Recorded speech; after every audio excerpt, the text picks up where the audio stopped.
So we're headed to Smith Lake right now. As every time when I pull out of my driveway for an event, especially one, if you win, you make the Bassmaster Classic.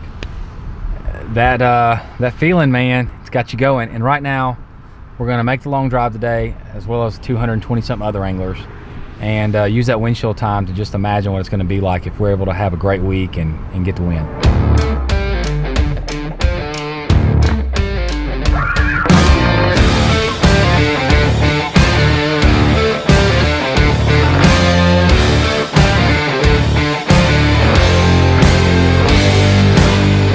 So practice is over, out here rigging up a few more rods, getting ready for tomorrow.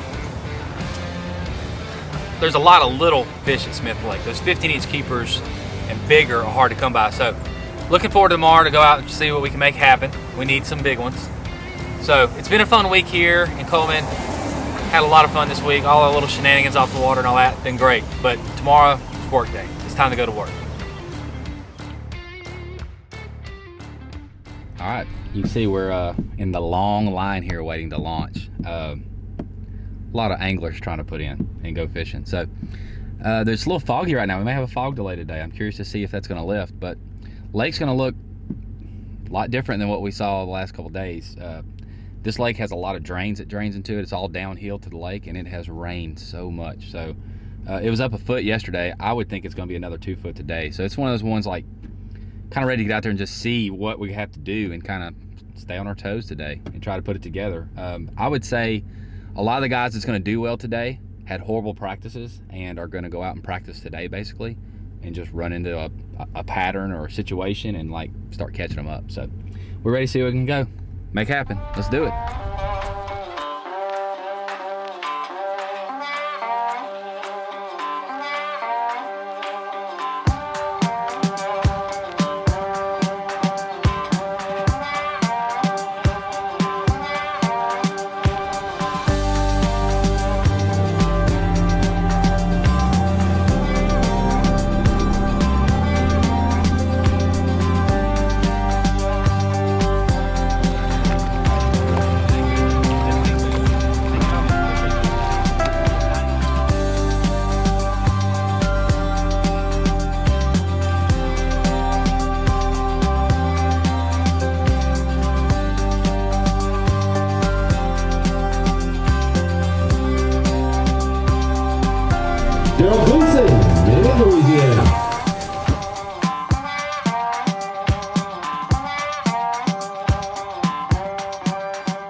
And that was about the most exciting coverage that I have from this event.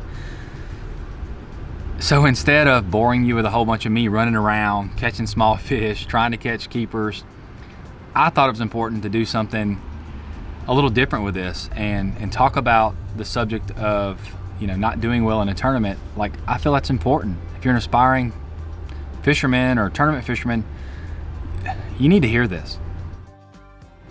So, fishing at all levels competitively through my whole career, one thing I would give you as a piece of advice is if you think you're going to win every tournament or even finish high in every tournament, you know, it's I'm not saying there's not a lot of guys that do it. There's a lot of pro anglers who do really well, but even those guys get their teeth kicked in sometimes. It's just the nature of this sport, especially as you travel around and fish tougher fields, new areas, new lakes, new times of the year, all those things.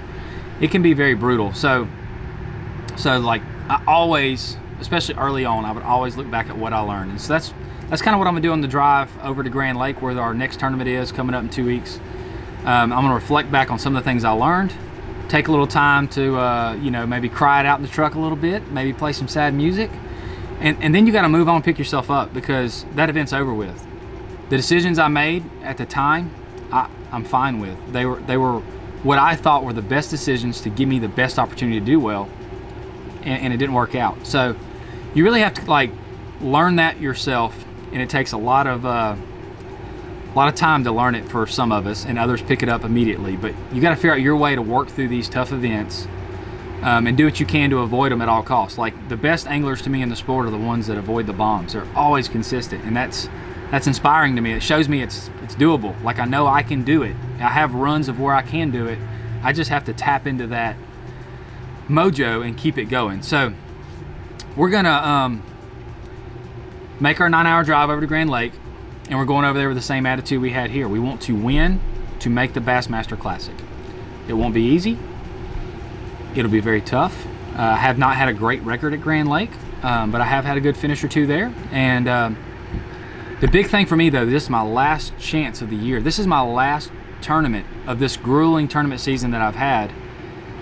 And I'm grateful for another opportunity at a chance to do something special. Like winning a Bassmaster Open to me is the most special thing that's ever happened in my career. And I would love to get it done this week at Grand Lake and make that Bassmaster Classic next year. So I hope you guys can take a little bit from this and see that, like, there's a real side of the sport that I don't think that we all do a great job of sharing, and I really need to do better myself as well. But just to show you that, like, there are lows. And you know, one thing I did think about, like, I know there's a lot of people who have a lot of bad days, and they may look at my bad day of like 0 on day 1 and still think, well, that guy got to go fishing. He gets to fish for a living. And so I try to keep that perspective myself, that there's, no matter how bad your day is or how bad it sucks or how down you are, there's probably someone else who'd be grateful to have your worst day for wherever they're at in their life, whether it's career or family things, whatever's going on. Your bad day ain't as always bad as you think. So you just got to keep that perspective and know, I know how blessed I am to get to do this for a living. It's been a dream and a passion of mine for years, and I've worked hard to get here, and I'm going to continue to work hard to get better. So all those things are what's going to drive me at Grand Lake. Last chance, let's go to the Classic, let's get it done.